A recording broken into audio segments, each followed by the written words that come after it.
Gunung Cikuray di Garut, Jawa Barat berdiri gagah dengan ketinggian lebih dari 2.800 meter.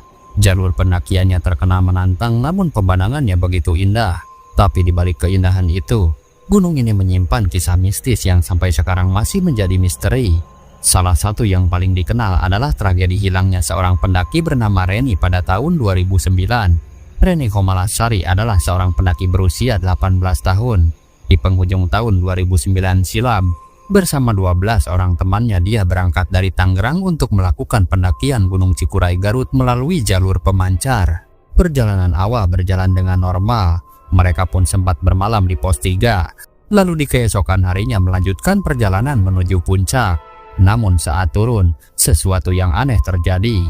Menurut kesaksian teman-temannya, Reni tiba-tiba berkata bahwa dia melihat jalan lain yang lebih cepat untuk turun. Padahal jalur Cikuray hanya satu dan sangat jelas. Anehnya teman-temannya melihat Reni berjalan ke arah semak belukar, seperti sedang mengikuti sesuatu yang tidak mereka lihat. Mereka pun sempat memanggilnya, tetapi Reni terus berjalan, hingga akhirnya dia hilang dari pandangan. Ketika sampai di bawah, teman-temannya pun panik. Mereka melapor pada pihak berwenang, dan pencarian besar-besaran pun dilakukan. Tim SAR, relawan, dan warga sekitar menyisir setiap jalur resmi bahkan jalur hutan liar. Hari berganti minggu namun hasilnya tetap nihil. Tidak ada jejak, tidak ada tanda-tanda keberadaan Reni, yang membuat bulu kuduk merinding. Beberapa relawan pencari melaporkan hal-hal aneh. Mereka mendengar suara perempuan menangis di tengah hutan, memanggil-manggil nama Reni. Ada yang mengaku melihat sosok perempuan berbaju merah, warna jaket terakhir yang dipakai oleh Reni berdiri di tepi jurang. Namun ketika didekati, sosok itu pun menghilang begitu saja. Beberapa warga percaya Reni bukan sekedar hilang, tapi diambil oleh penunggu gaib Gunung Cikuray. Tidak diketahui secara pasti, namun konon di hutan Cikuray bersemayam sosok perempuan gaib yang disebut Nyimas Cikuray. Ia kerap menyesatkan pendaki, memperlihatkan jalan palsu, bahkan membawa mereka ke alam lain. Kemudian ada sosok gaib penunggu Gunung Cikuray yang paling dikenal adalah Eyang Prabu Sakti, seorang tokoh legendaris yang dipercaya memiliki kekuatan gaib dan spiritual tinggi. Selain Eyang Prabu Sakti, terdapat juga penampakan-penampakan lain yang sering diceritakan oleh para pendaki, seperti sosok pria berpakaian biasa yang berjalan cepat dan menghilang, serta sensasi adanya beban berat di pundak yang diduga berasal dari sosok tak kasat mata. Sebagian orang percaya Reni adalah salah satu korban yang disukai oleh sang penunggu. Dia dibawa ke dunia gaib dan tidak akan pernah kembali. Sudah lebih dari 1 dekade sejak kejadian itu, namun jasad Reni tidak pernah ditemukan. Misteri ini pun menjadi kisah kelam yang terus diceritakan di kalangan pendaki. Beberapa yang mendaki malam hari mengaku masih mendengar suara lirih perempuan memanggil-manggil, seperti minta tolong. Apakah itu suara arwah Reni yang masih terjebak di alam lain, ataukah hanya permainan gaib penunggu Cikuray? Tidak ada yang tahu pasti. Yang jelas kisah Reni menjadi pengingat bahwa gunung bukan hanya sekedar tempat wisata. Dia adalah alam yang memiliki penghuninya sendiri. Dan sampai hari ini, Reni tetap hilang, tidak pernah ditemukan. Assalamualaikum warahmatullahi wabarakatuh. Selamat datang di Plot X Misteri, sebuah channel yang akan membawa kalian menyelami kisah-kisah gelap penuh misteri dan cerita nyata yang seringkali sulit dipercaya. Di sini setiap cerita bukan hanya sekadar hiburan, tapi juga pengingat bahwa dunia ini menyimpan rahasia yang tidak kasat mata. Duduklah dengan tenang, matikan lampu kalian, karena perjalanan kita baru saja dimulai. Nadia adalah seorang mahasiswi berusia 20 tahun asal Bandung. Dia lahir dari keluarga sederhana. Ayahnya seorang pedagang dan ibunya seorang guru SD. Meski kedua orang tuanya kerap khawatir, Nadia dikenal keras kepala dan selalu punya cara meyakinkan mereka agar mengizinkannya melakukan hal-hal baru. Minatnya pada alam membuatnya sering ikut mendaki gunung. Dan kali ini dia memilih menutup tahun dengan sebuah perjalanan ke Gunung Cikuray Garut. Bersama 3 orang teman perempuannya, Nadia pun berangkat dari Bandung menggunakan kereta api. Perjalanan menuju Garut terasa menyenangkan di awal, penuh tawa dan canda. Meski sesekali Nadia memandang keluar jendela dengan perasaan yang sulit dijelaskan. Rel yang membelah hutan dan kegelapan malam seolah membawa firasat aneh. Mereka pun tiba di stasiun Garut malam hari, lalu melanjutkan perjalanan dengan bus menuju Cilawu. Bus pun penuh sesak, dan udara dingin menusuk masuk melalui jendela. Sepanjang perjalanan Nadia merasa diperhatikan oleh seorang wanita tua yang duduk tak jauh darinya. Tatapan kosong wanita itu membuat tubuhnya merinding, hingga akhirnya sosok tersebut menghilang entah kemana, seolah tak pernah ada sejak awal. Setibanya di Cilawu, perjalanan berlanjut ke base camp pendakian. Suasana desa pun sudah sepi, lampu jalan temaram memberi kesan menyeramkan, seakan tempat itu berada di antara dunia nyata dan dunia lain. Dari sanalah pendakian dimulai melalui jalur pemancar, jalur yang curam dan gelap dengan suara hutan yang menyelimuti malam. Mereka pun mendaki hingga dini hari dan berhasil mencapai puncak tepat menjelang tahun baru. Dari atas, terlihat pemandangan kota Garut dengan gelap-kelip lampu dan ledakan kembang api. Semua pun tampak indah, namun Nadia tidak sepenuhnya bisa menikmatinya. Ada bisikan samar di telinganya, suara yang tidak dikenali namun begitu jelas, seolah berasal dari angin yang menusuk kulit. Pagi menjelang mereka memutuskan kembali turun, namun jalur yang dilewati terasa berbeda. Pos demi pos yang mereka lewati seakan tak pernah sama. Papan penunjuk arah membingungkan, dan langkah-langkah mereka seolah kembali ke tempat semula. Hutan pun semakin rapat, kabut turun perlahan dan suasana berubah mencekam. Di tengah kebingungan, Nadia melihat sesuatu yang tidak dilihat oleh teman-temannya. Di depan ada seorang gadis muda berjalan pelan, mengenakan jaket gunung lama. Wajahnya pucat, rambutnya panjang tergerai dan senyumannya samar. Sosok itu seolah mengajaknya mengikuti jalan lain menunjuk ke arah gelap. Dia pun mengatakan ada jalan turun di sana, namun yang ditunjuk bukanlah jalur melainkan jurang.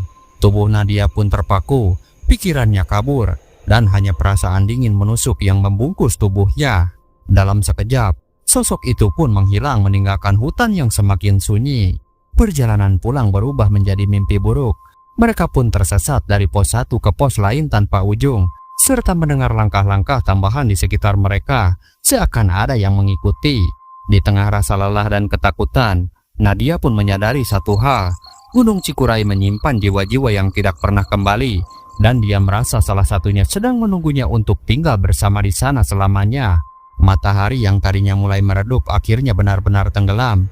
Malam pun datang kembali, membawa kabut tipis yang menuruni lereng Gunung Cikuray. Hutan menjadi lebih gelap, hanya samar-samar terlihat pohon pinus menjulang. Nadia pun baru menyadari bahwa dirinya tidak lagi bersama ketiga temannya. Padahal beberapa jam sebelumnya mereka masih berjalan beriringan, saling menunggu di jalur yang terasa asing itu. Ia mencoba memanggil, namun suaranya seolah ditelan hutan. Tidak ada jawaban, hanya ada sahutan burung malam yang terdengar jauh. Jalur di depannya pun bercabang, dan entah mengapa setiap langkah justru membawanya lebih dalam ke arah yang asing. Dari kejauhan terdengar suara langkah lain, seperti seorang berjalan mendekat. Nadia yakin itu salah satu temannya, tetapi setiap kali dia berlari mengejar, yang dia temui hanya hutan kosong dengan suara ranting patah. Sementara itu di sisi lain gunung, tiga temannya dilanda kepanikan. Mereka menyadari sejak sore bahwa Nadia hilang tanpa jejak. Awalnya mereka mengira Nadia berjalan sedikit lebih cepat atau tertinggal di pos sebelumnya. Tetapi hingga langit gelap, dia tidak muncul juga, dan salah satu dari mereka hampir histeris. Sementara yang lain mencoba menenangkan meski wajahnya sendiri pucat. Mereka akhirnya turun ke base camp dengan langkah tergesa-gesa, lalu melaporkan kehilangan temannya itu kepada tim SAR. Kabar pun cepat menyebar. Para relawan mulai bersiap menyisir jalur, karena ini bukan pertama kalinya ada pendaki hilang di jalur pemancar. Dalam ingatan sebagian warga dan pendaki lama, nama Reni pun kembali terlintas, gadis yang hilang di akhir tahun 2009 silam, dan dia pun tidak pernah ditemukan jasadnya. Di tengah pencarian, Nadia justru semakin jauh dari jalur utama. Ia mulai melihat cahaya redup, seperti lampu senter berkelebat di antara pepohonan. Dia pun mengira itu tim SAR atau teman-temannya yang mencarinya, sehingga dia pun berusaha mengikuti. Namun cahaya itu selalu bergerak menjauh, memancingnya untuk terus berjalan lebih dalam ke hutan. Napasnya pun terengah, tubuhnya gemetar, tapi matanya tidak bisa lepas dari cahaya itu. Lalu saat kabut semakin pekat, cahaya itu berubah wujud menjadi seorang gadis muda. Wajahnya samar namun Nadia merasa mengenalnya. Dengan kondisi wajah pucat, rambut panjang basah dan mata kosong yang menatap langsung ke arahnya. Sosok itu pun berdiri di sebuah pos kecil yang sudah lapuk, dengan papan penunjuk arah yang hampir roboh. Malam itu di gunung yang sunyi dua dunia seakan bertemu. Tim SAR yang mulai menyiapkan pencarian di jalur resmi, dan Nadia yang semakin terseret ke jalan yang tidak pernah kembali bersama sosok yang dikenal sebagai Reni. Malam itu suasana di base camp Cilawu tegang. 3 temannya sudah melapor bahwa Nadia hilang sejak sore, dan berita itu pun segera menggerakkan tim SAR serta beberapa warga sekitar untuk melakukan pencarian. Mereka pun menyusuri jalur pemancar yang terkenal panjang dan curam. Dengan diterangi lampu-lampu senter, doa-doa yang dipanjatkan, dan nama Nadia yang dipanggil berulang-ulang menembus kegelapan hutan. Salah satu warga tua yang turut serta berpesan agar setiap langkah disertai doa. Gunung bagi mereka bukan hanya tanah dan pepohonan, melainkan juga tempat yang menyimpan roh-roh yang belum tenang. Nama Reni pun kembali dibisikkan dalam hati mereka, seakan ada benang merah antara tragedi lama dan peristiwa malam ini. Pencarian pun berlangsung melelahkan. Kabut tebal menghalangi pandangan, serta suara hutan bercampur dengan angin malam. Namun di antara keheningan itu, salah satu anggota tim mendengar suara lirih seperti rintihan. Mereka pun bergegas mengikuti arah suara hingga cahaya senter menyinari sosok tubuh yang terbaring di tepi jurang. Akhirnya Nadia pun ditemukan dalam keadaan pingsan. Wajahnya jelas pucat, pakaiannya pun kotor oleh lumpur, dan rambutnya basah oleh embun malam. Jaraknya pun hanya beberapa langkah dari jurang terjal yang gelap di bawah sana. Andai saja dia melangkah sedikit lebih jauh, mungkin kisahnya pun akan berakhir tragis. Tim SAR mengangkat tubuhnya, lalu membawanya turun menuju base camp. Doa syukur mengiringi langkah mereka. Teman-temannya menangis lega saat melihat Nadia kembali meski dalam keadaan lemah. Di keesokan harinya ketika siuman, Nadia hanya bisa terdiam. Ingatan tentang malam itu masih melekat. Bayangan gadis asing yang menuntunnya, bisikan-bisikan yang memanggil namanya, dan cahaya samar yang menyeret langkahnya ke jurang. Semua itu pun terasa nyata, namun tidak bisa dijelaskan kepada siapapun. Dia selamat, tetapi rasa ngeri itu tidak pernah benar-benar hilang. Pendakian yang awalnya diniatkan untuk merayakan tahun baru berubah menjadi pengalaman yang hampir merenggut nyawanya. Dan di dalam hatinya, Nadia menyesali keputusannya. Baginya Gunung Cikuray tidak lagi sekedar tempat wisata alam, melainkan juga rumah bagi jiwa-jiwa yang tak kembali. Dan setiap kali malam tahun baru tiba, Nadia selalu teringat pada wajah pucat itu, sosok yang diyakini sebagai Reni, pendaki yang hilang sejak 2009 silam, seolah masih mencari teman di tengah gelapnya hutan. Perjalanan Nadia di Gunung Cikuray menjadi pengingat bahwa alam bukan hanya sekedar tempat pelarian dari rutinitas, melainkan ruang yang harus dihormati. Gunung menyimpan keindahan, tetapi juga bahaya yang tidak bisa dianggap remeh. Dari pengalamannya, Nadia belajar bahwa keberanian tanpa kesiapan hanyalah kecerobohan, dan keinginan untuk bersenang-senang kadang bisa berujung pada petaka. Hilangnya dirinya di malam itu menunjukkan betapa tipisnya batas antara hidup dan mati, serta betapa kecilnya manusia di hadapan kekuatan alam. Doa, kebersamaan, dan kewaspadaan menjadi hal yang paling penting dalam setiap langkah perjalanan.